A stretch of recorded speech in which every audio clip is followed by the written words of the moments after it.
Provérbios 18, verso 21 diz: a língua tem poder sobre a vida e sobre a morte. Os que gostam de usá-la comerão do seu fruto. O uso correto da língua pode transmitir vida e, inversamente, o uso incorreto pode transmitir morte. Estaremos olhando para doenças específicas que afetam nossas línguas. Essas doenças comumente infectam nossas vidas pelo mau uso de nossas línguas e, em alguns casos, podem ser fatais se deixadas sem controle. Número 1. Falar excessivamente. Esta doença é tão comum que as pessoas a aceitam como normal quando não é. Provérbios 10, verso 19 diz: quando são muitas as palavras, o pecado está presente, mas quem controla a língua é sensato.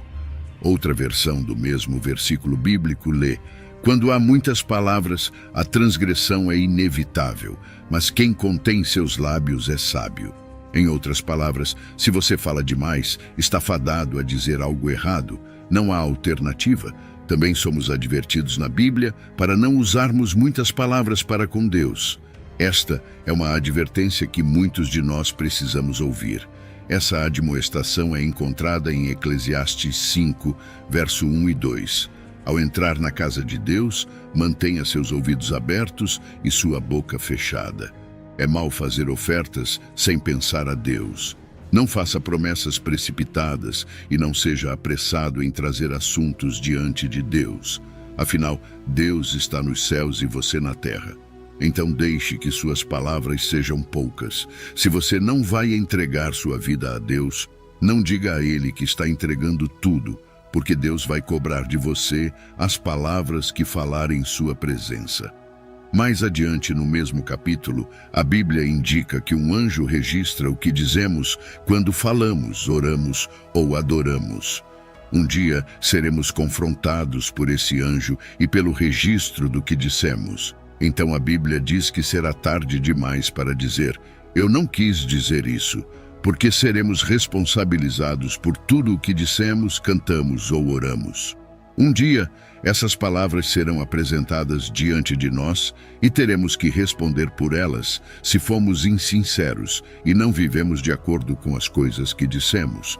Em Eclesiastes 5, verso 3, lemos: muito trabalho traz sonhos agitados, muitas palavras marcam o discurso do tolo. A versão King James de Eclesiastes 5, verso 3 afirma: pois um sonho vem com a multidão de preocupações e a voz de um tolo com a multidão de palavras. Quando você ouve uma pessoa falando continuamente, não precisa de outra evidência. Essa pessoa é um tolo. Qual é o problema raiz? Acredito que seja a inquietação. Compare isso ao que Tiago disse em Tiago 3, verso 8. Mas nenhum homem pode domar a língua.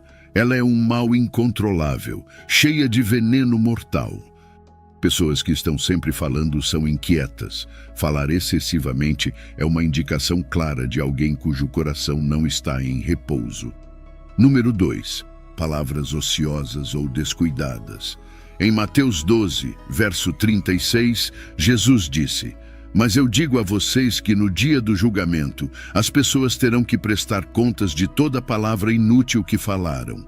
Um dia, teremos que responder por cada palavra que falamos que foi ociosa, insincera, que não quisemos dizer, que não estávamos preparados para defender ou que não foram concretizadas em nossas vidas.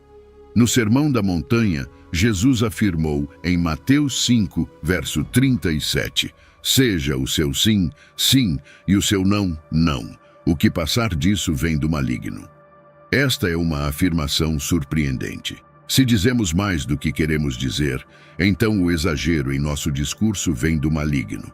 Vamos resumir em apenas um simples conselho. Se você não quer dizer, não diga. Se você seguir essa única regra, prometo que isso mudará toda a sua vida. Você será uma pessoa diferente e muito melhor. Número 3. Fofoca. Levítico 19, verso 16 diz: não espalhe boatos caluniosos entre o seu povo. Espalhar calúnia, fofocas ociosas, inverídicas, exageradas e maliciosas é fofocar. O próprio título de Satanás no Novo Testamento, a palavra traduzida como diabo, significa caluniador em grego. Esse é o seu significado raiz e a principal descrição de Satanás na Bíblia. Se você fofoca ou conta histórias, você está na verdade fazendo o trabalho do diabo por ele. Você é um representante de Satanás. Não só devemos ter cuidado para não espalhar fofocas, mas também temos a responsabilidade de não recebê-las. Provérbios 18, verso 8 diz: as palavras do fofoqueiro são como petiscos deliciosos, elas descem até o íntimo do ser. Como isso é verdadeiro na natureza humana. Quando ouvimos algo sobre alguém que é ruim ou os mostra em uma luz ruim, algo no coração humano se alegra. Tenha cuidado para que quando um desses petiscos escolhidos de fofoca for colocado diante de você, você não o engula. Eles são envenenados. Têm gosto doce, mas nos envenenam. E à medida que recebemos esses petiscos de fofoca em nossos corações, nossas vidas se tornarão envenenadas por eles. Provérbios 20, verso 19 diz: quem anda falando demais entrega os segredos, por isso afaste-se de quem não sabe controlar a língua. Se você ouve fofocas, você se torna um cúmplice após o fato. Se você recebe alguém que roubou algo e aceita esses bens roubados deles, então em termos legais você se torna um cúmplice após o fato. Então se você entretém fofocas e ouve suas palavras, você se torna um cúmplice da fofoca. É isso que o Salmo 15, versos do 1 ao 3 diz: quem poderá habitar em teu santuário, Senhor? Quem poderá morar no teu santo monte? Aquele que vive com integridade e pratica a justiça, que fala a verdade no seu coração. Aqueles que recusam fofocar ou prejudicar seus vizinhos ou falar mal de seus amigos. Existem vários requisitos para acesso à presença de Deus, para habitar em seu santo monte. Devemos andar com integridade, praticar a justiça e falar a verdade em nossos corações. Então, 3 coisas que não devemos fazer são listadas. Não devemos caluniar com nossas línguas, não devemos fazer o mal aos nossos vizinhos e não devemos tomar ou receber uma ofensa contra nossos amigos. Não é suficiente que não caluniemos. Não devemos receber o caluniador. Não devemos tomar uma ofensa contra alguém que conhecemos. Não devemos comer esses petiscos escolhidos de fofoca, porque são veneno e envenenam muitos relacionamentos. Número 4. Mentir. Precisamos ter cuidado para usar a palavra certa para descrever essa doença da língua. É vital que todos nós tenhamos muito cuidado para não sermos encontrados culpados de mentir. Em Provérbios 6, versos 16 ao 19, vemos 7 coisas que o Senhor odeia, uma palavra muito forte. Isso inclui olhos altivos, língua mentirosa, mãos que derramam sangue inocente, coração que maquina planos perversos, pés que se apressam para fazer o mal, testemunha falsa que profere mentiras e aquele que semeia discórdia entre irmãos. Dessas 7 coisas específicas, 3 estão relacionadas à língua e 2 estão explicitamente conectadas com mentir. Isso é afirmado novamente em Provérbios 12, verso 22. O Senhor detesta os lábios mentirosos, mas se deleita com aqueles que falam a verdade. Existem 2 conjuntos de opostos aqui: detestar e deleitar, mentira e verdade. Se não é verdadeiro, é uma mentira. Se é uma mentira, o Senhor a detesta. Se é verdadeiro, o Senhor se deleita nisso. Nosso problema é que temos muitas áreas cinzentas em nosso pensamento, mas essas áreas cinzentas não são encontradas na Bíblia. Toda mentira vem do diabo, um pensamento assustador, respaldado pelas palavras do próprio Jesus. Em João 8, verso 44, ele disse: vocês são filhos do pai de vocês, o diabo, e querem realizar os desejos dele. Ele foi homicida desde o princípio, não se firmou na verdade, porque não há verdade nele. Quando ele profere a mentira, fala do que lhe é próprio, pois é mentiroso e pai da mentira. Toda vez que uma mentira passa pelos nossos lábios, vem do diabo. Um fato mais significativo sobre a doença da mentira é que, a menos que seja detida e curada, é fatal.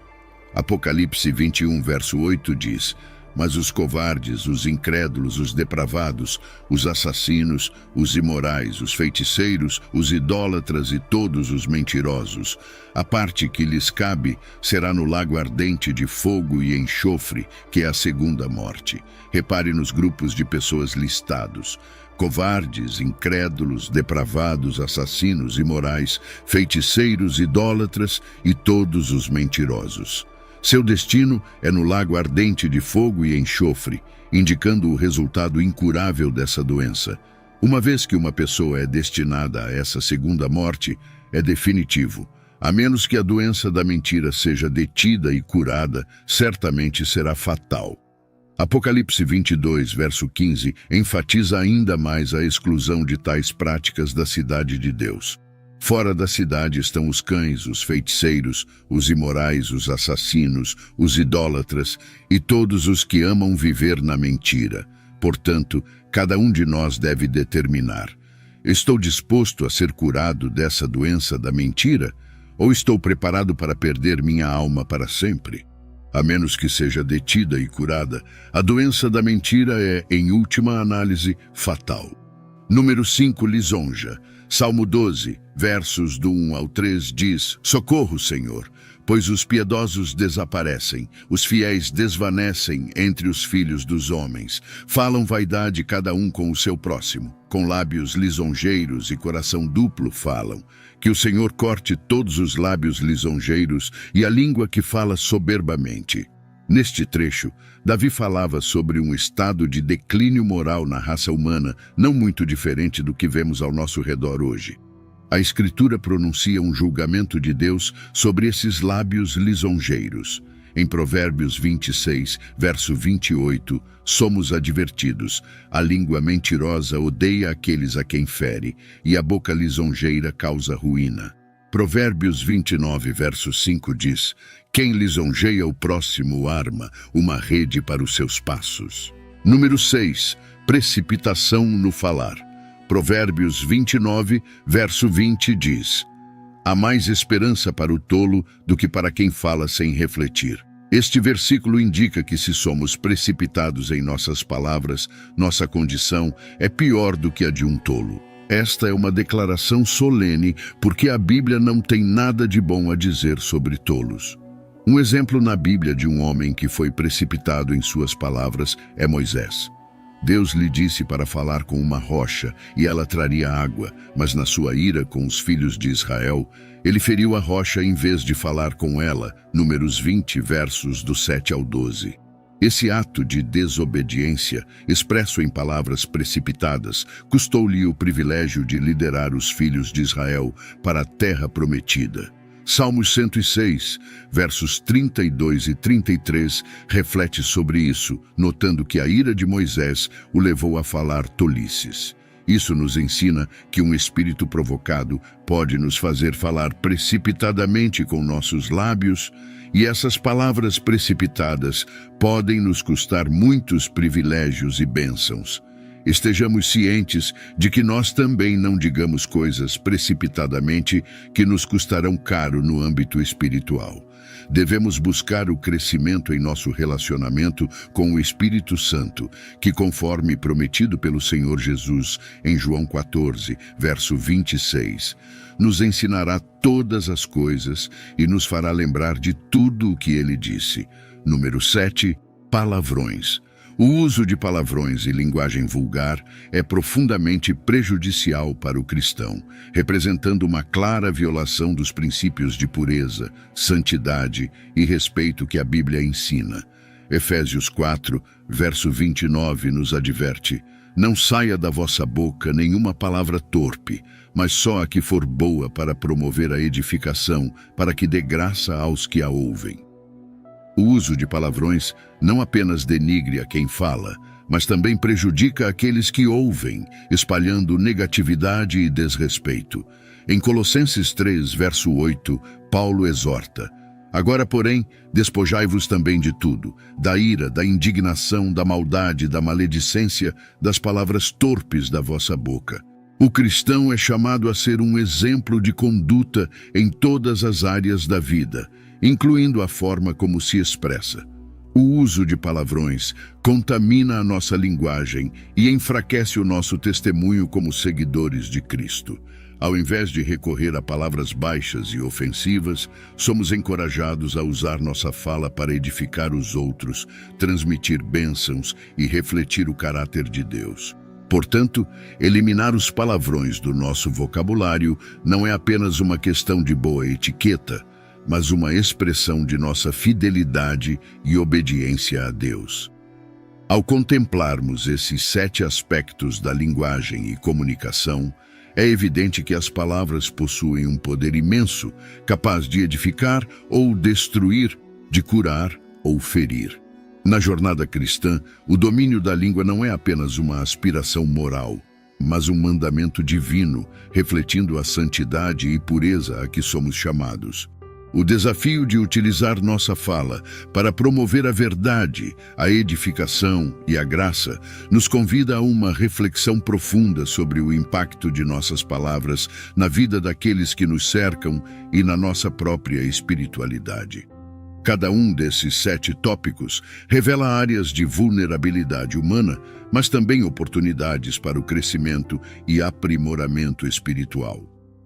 A luta contra essas falhas na comunicação não é apenas contra hábitos linguísticos, mas contra as tendências mais profundas de nosso coração, contra o que Jesus chamou de o que sai da boca, isso contamina o homem. Mateus 15, verso 11. A verdadeira transformação da nossa fala começa com a transformação do coração, uma obra que só pode ser realizada pelo Espírito Santo. À medida que nos submetemos à sua direção e permitimos que sua santidade permeie nosso ser, nossas palavras se tornam um reflexo de uma vida transformada, capaz de transmitir vida, esperança e amor. Nesse processo, descobrimos a beleza de uma comunicação que não apenas evita o pecado, mas que ativamente promove a paz, a reconciliação e o encorajamento, que possamos ser mensageiros da verdade e do amor de Cristo, utilizando nossas palavras para construir pontes de entendimento e caminhos de paz. Que a sabedoria divina guie nossas línguas e que nosso falar seja um testemunho vivo da graça que recebemos. E hoje, se você deseja se reconciliar com nosso Salvador Jesus Cristo, por ter se afastado dos caminhos, ou quer iniciar uma nova jornada rumo à salvação eterna, comente aqui embaixo: eu te aceito, Senhor Jesus, como meu único e suficiente Senhor e Salvador da minha vida.